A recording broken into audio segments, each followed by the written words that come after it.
Bonjour Sébastien Chenu. Bonjour madame. Bonjour. Le week-end dernier, dans le Var, un homme a tué l'un de ses voisins de nationalité tunisienne, Hichem Miraoui, puis blessé un autre de nationalité turque. Le suspect a diffusé avant et après son passage à l'acte des contenus racistes et haineux sur les réseaux sociaux. Il insultait aussi régulièrement son voisin avant de passer à l'acte. L'avocat de la famille de la victime dénonce, je cite, un climat de haine croissante et de racisme en France en pointant la responsabilité des politiques. Est-ce que vous vous sentez visé ? Non, pas du tout. Absolument pas. Et d'abord, moi, je veux condamner, au nom du Rassemblement national, comme nous l'avons déjà fait, comme Marine Le Pen l'a fait, évidemment, ce meurtre abominable. Enlever la vie d'un homme en soi est déjà épouvantable. Enlever pour des raisons racistes l'est évidemment de façon aggravée. Notre députée du coin, Julie Le Chanteux, sera à la marche blanche pour la victime, avec l'accord de la famille de la victime, évidemment. Elle y sera présente. Et nous le condamnons fermement et nous ne nous sentons pas visés pour une simple et bonne raison, c'est que l'entièreté de notre combat ne repose pas sur l'opposition entre les races, entre la classification entre les hommes et les femmes selon leurs origines, mais sur le pacte social que nous menons dans notre pays, l'appartenance à la nation. Et l'appartenance à la nation, elle ne se fait pas. C'est là que c'est plus compliqué. Il y a eu un échange entre la députée et la famille. À minima, oui, puisqu'elle a eu l'accord pour participer à la marche blanche, m'a-t-elle dit. Il faut souligner quand même, Sébastien Chenu, que Christophe B, le meurtrier présumé en question, après son meurtre, a dit dans une vidéo « Je sais pas quoi vous dire, je suis fatigué. Jean-Marie, donc Le Pen, nous l'avait dit qu'on serait dans la merde, on est dans la merde, alors je suis pas un pro-RN, mais voilà, si Marine ou Jordan passe pas les mecs, réveillez-vous parce que vous allez vous faire enculer. J'arrête de salir mon âme, j'ai pété un plomb envers des voisins de merde, envers toute la racaille, toute la saloperie. Vous ne pensez pas qu'indirectement, le discours du Rassemblement national ait pu l'inspirer ? Non, c'est pas ça. C'est-à-dire que je pense que y a deux choses dans ce que vous dites. Il y a d'abord le mélange entre le racisme, c'est-à-dire l'exploitation, la confrontation des hommes en fonction de leurs origines et donc de leur race. Et nous combattons cela. Et puis il y a effectivement cette personne manque finalement est à côté de ce qu'elle croit défendre, d'après ce qu'on comprend. Il a partagé plusieurs publications de Marine Le Pen. D'élus du Rassemblement national sur les réseaux sociaux. En tous les cas, nous ne sommes pas les relais de cette politique-là. Je vous le rappelle, nous considérons que notre message s'adresse à tous les Français, quelles que soient leurs origines, quelle que soit leur couleur, à partir du moment où ils souscrivent à une base commune qui est l'attachement à la nation. Et en fait, c'est l'opposé du racisme. Vous ne l'êtes pas, mais il se trouve que nos confrères du média en ligne Les Jours on découvre, personne ne connaissait ce média auparavant. On le connaît un peu, si, puis c'est un média sérieux qui révèle l'existence d'un groupe Facebook intitulé La France avec Jordan Bardella, 11 500 membres, avec notamment dans ce groupe des députés RN qui ont été identifiés et des propos racistes, antisémites réguliers. Vous nous avez dit, nous combattons cela. Vous le combattez vraiment ? Oui. Alors, plusieurs choses dans ce que vous dites. D'abord, il y a une exploitation aussi politique qui visiblement est faite et qui est faite à dessein parce qu'en fait, l'idée, c'est derrière de ne plus jamais pouvoir parler, effectivement, des problèmes d'immigration, de se dire, il faut jamais parler de tout ça. Mais les Arabes dehors, par exemple, la France dirigée par des juifs sionistes, ce sont des citations qu'on trouve sur ce groupe. Bien sûr, mais vous savez très bien qu'on peut adhérer à un groupe Facebook qui a un intitulé, celui que vous avez cité en l'occurrence, sans son consentement actif. Vous avez des gens qui s'abonnent. Non, mais vous avez des gens qui s'abonnent à vos pages et vous vous abonnez vous-même parfois à des pages. Elles évoluent, leur contenu évolue. Un jour, vous vous réveillez, vous dites, je me suis un jour abonné à ça, ça correspondait pas. Là, le titre, on va juste être précis parce que des cadres du Rassemblement national et des assistants parlementaires administrent ce groupe. Soyons clairs. S'il y avait des gens qui administraient ce groupe et qu'ils étaient au Rassemblement national, il faudrait évidemment qu'ils puissent quitter le Rassemblement national s'ils ne quittent pas l'administration de ces groupes. Rappelez le nom, monsieur. Rappelez le nom du groupe. La France avec Jordan Bardella. Bon, quand vous recevez une invitation, la France avec Jordan Bardella, et que vous êtes un militant RN, vous vous dites souvent que ça peut être un groupe sympathique. Et vous regardez pas forcément le contenu et vous cliquez. Donc, je veux dire, il faut aussi à un moment voir la vérité telle qu'elle est. Oui, mais vous êtes vice-président du RN, vous allez ouvrir une enquête pour voir s'il y a effectivement encore nos députés, des membres du RN, des députés. Nos députés, sur lesquels on a en plus aucun doute, vont quitter ou ont quitté déjà d'ailleurs ce groupe, évidemment. Je vous le redis, il y a des groupes aussi dont l'intitulé ne correspond pas aux contenu. On est tous assaillis de demandes de groupes, d'abonnements multiples et variés. Quand vous recevez La France avec Jordan Bardella, vous n'imaginez pas forcément que derrière, il y a un contenu Donc, dans qui les soit 9 députés qui épouvantable. Donc, participaient à ce groupe-là, il n'y en a aucun qui a vu qu'il y avait des insultes racistes, homophobes, antisémites. Il n'y en a aucun qui a saisi la justice au titre de l'article 40, comme ils peuvent le faire. Mais aucun de nos députés n'a écrit ou n'a liké une des publications. C'est-à-dire qu'en réalité, ils ont accepté de suivre ce compte parce qu'il y avait un intitulé qui semblait sympathique et positif, et ils ne l'ont jamais regardé en tant que tel. À partir du moment où on se rend compte que ce compte a des propos inadmissibles, on quitte, on condamne et on refuse de souscrire évidemment à ce type de propos. Mais quand même, sur ce qui s'est passé, il y a ce groupe Facebook, Sébastien Chenu, il y a ce qui s'est passé dans le Var, qui est quand même un drame terrible. Est-ce que vous reconnaissez qu'il y a une parole publique aujourd'hui parmi les politiques qui alimente un racisme d'atmosphère, comme le dit Olivier Faure, le socialiste, une parole publique auquel vous pouvez participer?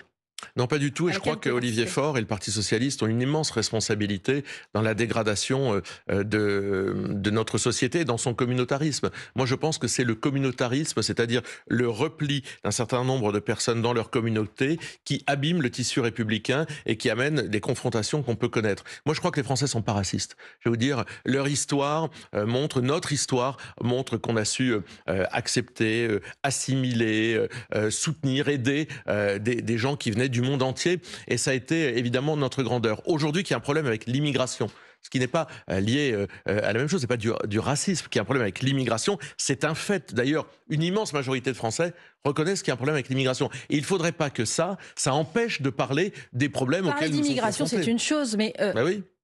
Avoir des propos racistes, c'en est une autre. C'est bien ce que je viens de vous dire. Et donc là, moi, ce que je vous dis, c'est que, par exemple, l'histoire, elle est proche. C'est l'année dernière, lors des législatives, vous avez dû vous-même écarter des candidats qui tenaient ouvertement des propos racistes. Ceux qui sont racistes aujourd'hui, et par exemple, on a l'exemple du meurtrier dans le Var, se revendiquent du Rassemblement national. Non. Donc si vous n'êtes pas raciste, pourquoi ces gens-là se revendiquent du Rassemblement national? Et d'ailleurs, vous avez dit quelque chose de juste, nous les avons sanctionnés. C'est-à-dire que nous leur avons dit, votre place n'est pas avec nous. Mais d'autres ne l'ont pas fait. Regardez les propos antisémites d'un certain nombre de candidats de la LFI. La différence entre eux et nous, c'est que nous, un candidat sort de la ligne, a des propos inadmissibles, il est sanctionné. La LFI, ils en font des députés. Le nombre de candidats LFI aux propos antisémites qui ont été maintenus, d'ailleurs ils ont tous été maintenus, ou qui continuent, ou qui sont devenus parfois députés, condamnés. Ça pose problème. Je veux dire, nous, au contraire, on est exigeants de nous-mêmes et on peut nous faire beaucoup de reproches et vous ne manquez pas de le faire, mais en revanche, nous n'acceptons pas que des gens utilisent finalement le Rassemblement national pour promouvoir des idées qui ne sont pas les nôtres. Nous avons demandé, je vous le rappelle, c'était Jean-Philippe Tanguy et Marine Le Pen quand Elisabeth Borne était Premier ministre, par exemple, l'interdiction des groupuscules d'extrême droite. Nous l'avons demandé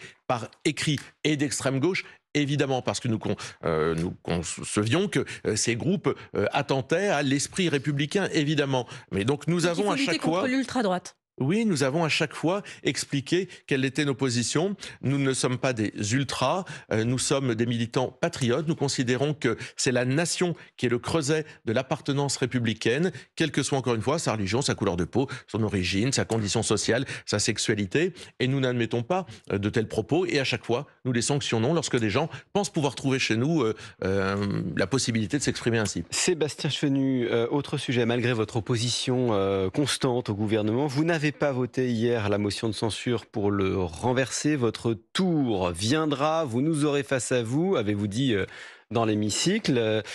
Pourquoi attendre si vous êtes contre ce gouvernement? On attend le budget.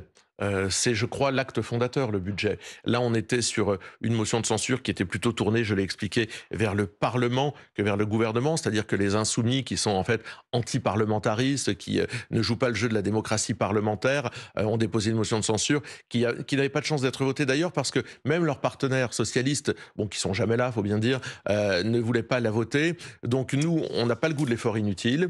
Quand on va, j'allais dire, prendre François Bayrou entre quatre yeux dans le cadre du débat budgétaire. Nous allons lui dire exactement ce que nous attendons de lui, même s'il le sait. Nous ne voulons pas que les Français soient mis à contribution, que leur pouvoir d'achat soit à nouveau sollicité. Et nous allons voir les propositions qu'il fait. Vous savez ce qu'il dit justement sur le budget, 40 milliards d'économies, tout le monde va faire des efforts. Donc déjà, c'est contraire à ce que vous attendez. Pas tout le monde, c'est bien ça le problème. Sur la table, par exemple, parlons-en tout de suite, une année blanche.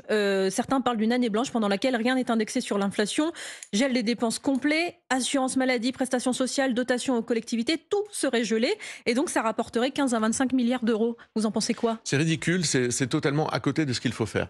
Je vous dis pourquoi. En réalité, notre pays souffre de graves difficultés financières qui ne tombent pas de la planète Mars, qui sont le résultat des choix que François Bayrou, ses prédécesseurs, Gabriel Attal, les Bruno Le Maire, les Elisabeth Borne et même quelques-uns avant eux ont opéré. La situation gravissime des finances publiques vient des choix politiques. La politique, c'est faire des choix qu'ont fait tous ces gens-là et qui ruinent le pays depuis un certain nombre d'années.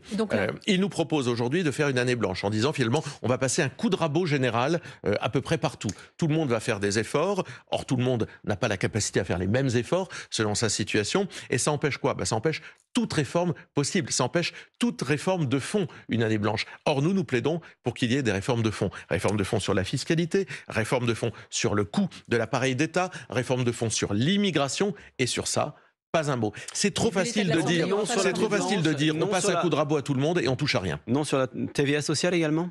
Non, sur la TVA sociale, c'est un impôt, la TVA sociale.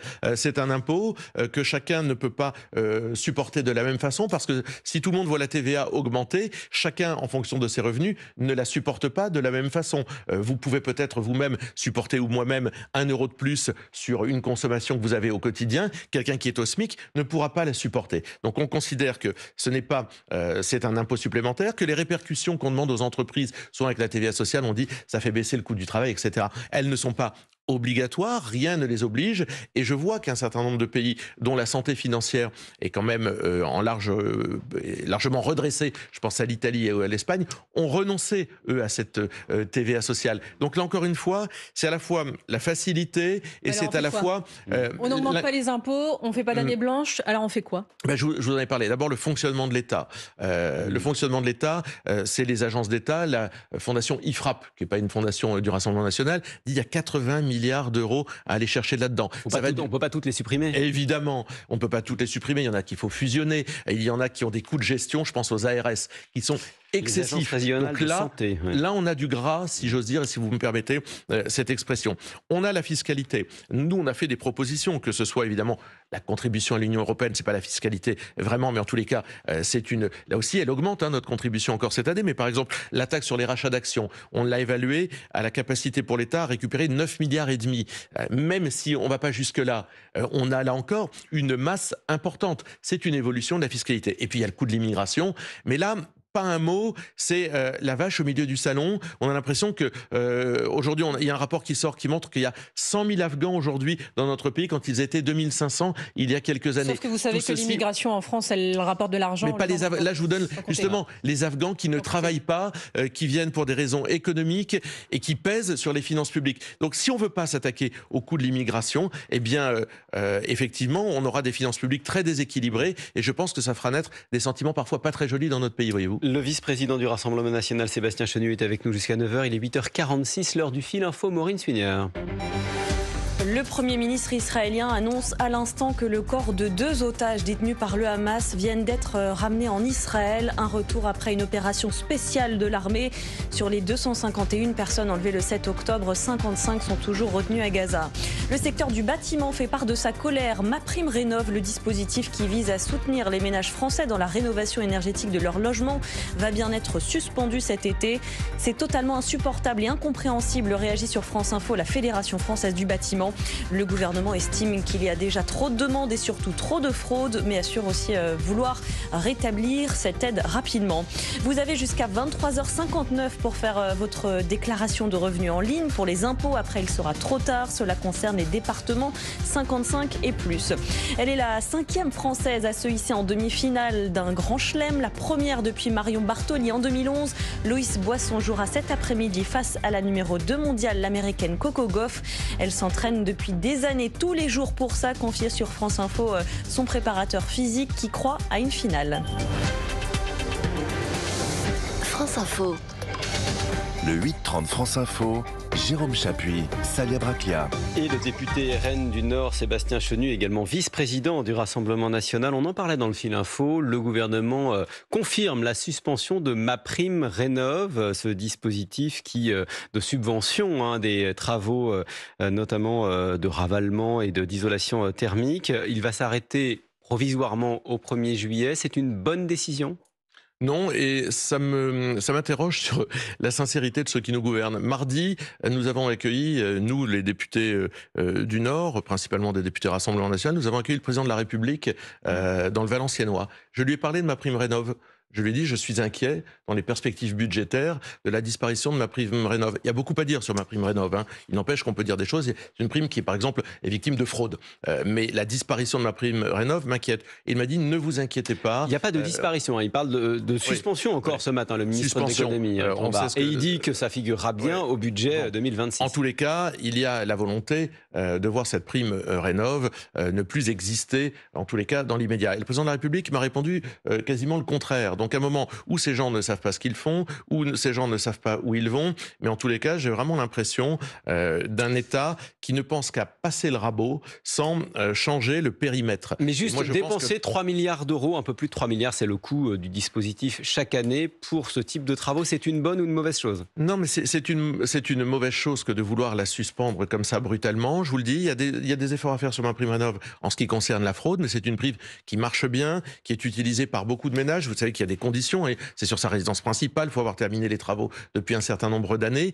Et je pense que derrière ça, ça veut dire qu'il faudrait plutôt s'attaquer aux fraudes. Je rappelle que Gabriel Attal avait dit lorsqu'il était éphémère Premier ministre qu'il y avait 15 milliards d'euros par an à aller chercher dans la fraude. La fraude, qu'elle soit sociale ou fiscale. On sait que sociale, c'est à peu près 13 milliards d'euros. On sait que fiscale, c'est entre 80 et 100 milliards d'euros. Donc effectivement, il y a probablement de quoi aller chercher de ce côté-là. Mais l'idée de sans arrêt raboter, ce qui permet aux Français ou d'avoir un peu d'oxygène, là, ce que disait ou de Service, consommer... c'est parce que c'est une histoire d'organisation aussi. Il y a beaucoup de dossiers qui n'ont pas été traités.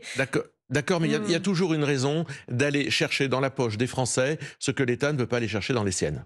Un autre sujet, le Parlement a supprimé hier le vote par correspondance pour les détenus pour les élections municipales et législatives. Le député Horizon, à l'origine du texte, estime que les détenus représenteraient une part trop importante du corps électoral dans certaines communes. Nous, on a voté ce texte dans le sens où, au lieu que le vote soit recensé dans un bureau centralisateur, par exemple à Paris, place Vendôme, c'est là que les prisons, puisque c'est le siège du ministère de la Justice, que c'est comptabilisé, on a trouvé qu'il était plus astucieux que les gens que leur vote soit comptabilisé dans leur commune d'origine. Si vous êtes enfermé à Rennes et que vous êtes électeur à Bastia, votre vote sera comptabilisé à Bastia. Ça concerne, il faut le dire, très très peu de monde. Il y a, je crois, 20% de mémoire, 20% d'électeurs dans les prisons françaises. Donc ça concerne très peu de monde, et je crois que ce que nous avons voté va dans un même sens. le symbole de les priver de droit de vote, quand même. C'est pas le cas. Voilà. C'est pas le cas. Non, mais c'est pas le cas. De fait, ça n'est pas le cas. Non, quand vous êtes condamné, vous n'êtes pas forcément condamné à la privation de vos droits civiques. Ça arrive dans un certain nombre de cas, mais pas dans tous. Donc quand vous avez vos droits civiques, que vous soyez comptabilisé dans votre commune d'origine, me semble normal. Un mot sur les retraites. Le conclave entre dans ces 15 derniers jours. Il y a aujourd'hui un vœu, notamment à l'initiative des communistes, d'abrogation de la loi. Ce n'est pas une abrogation, c'est un vœu. Rappelez-nous la position du RN. Non, mais nous, on est favorable à supprimer la loi sur les 64 ans, la loi Macron sur les retraites. Donc on votera aujourd'hui ce vœu porté par les communistes qui avaient empêché, les communistes, les mêmes, qui avaient empêché qu'on puisse voter sur la réforme des retraites. Donc ces gens ne sont pas une incohérence près. Nous, on est cohérents. Dès qu'il y a une possibilité de supprimer la réforme des retraites d'Emmanuel Macron, on s'en saisit. Bon, je me fais pas beaucoup d'illusions sur la fin des opérations aujourd'hui. Je pense qu'il faudra remettre le dossier sur l'ouvrage, il faudra le repenser. La réforme, elle est injuste, elle est inefficace. On l'a déjà dit plusieurs fois, mais la gauche, encore une fois, qui donne des leçons, a empêché l'abrogation des retraites au moment où nous avions un débat. Elle avait pourri le débat parlementaire par des milliers d'amendements, ce qui avait amené le gouvernement, évidemment, à utiliser à l'époque un 49.3. Et on n'a jamais pu, on n'a jamais pu voter dans l'hémicycle sur la réforme des retraites. Et donc ça, c'est problématique. Oui. On parle de l'étranger, de l'international maintenant, si vous le voulez bien. Depuis le 7 octobre, le Rassemblement national soutient sans réserve la politique du gouvernement de Benyamin Netanyahou. Il faut, je cite... Non. Ah non. Pas de soutien sans non. réserve. Mais c'est pas. Il y a pas de- c'est intéressant sans parce réserve. Il y a deux choses. Il y a deux choses. La politique du gouvernement de Benjamin Netanyahou. Non, nous soutenons Israël à se défendre et pas sans réserve et pas sans condition. Il faut aller n'y au a bout de la guerre menée contre le Hamas. Oui, il n'y a aucun pays C'est ce que vous dites. dont nous soutenons la politique sans réserve ou sans condition. Il n'y a pas un seul pays au monde dont nous soutenons la politique sans réserve ou sans condition. Alors, est-ce que Le vous seul avez des pays, réserves aujourd'hui parce qu'un certain nombre de personnalités, notamment israéliennes, se sont exprimées ces 2 derniers jours, dénonçant des crimes de guerre, du nettoyage ethnique. Est-ce que vous reprenez ces termes? Bon, nous remettons les choses en ordre. Israël s'est fait attaquer par une organisation terroriste, le Hamas. Cette organisation terroriste structure aujourd'hui les territoires palestiniens. Elle sous-tend, elle structure, elle héberge, on peut appeler ça comme on veut. En tous les cas, aujourd'hui, les territoires palestiniens sont structurés autour du Hamas. Israël se défend, il faut soutenir Israël. Y compris avec des opérations qui peuvent mener, comme l'a rappelé le président de la République lui-même lors de son émission il y a 3 semaines, à des très sérieuses difficultés d'alimentation, voire à utiliser l'aide humanitaire et l'arme de la faim.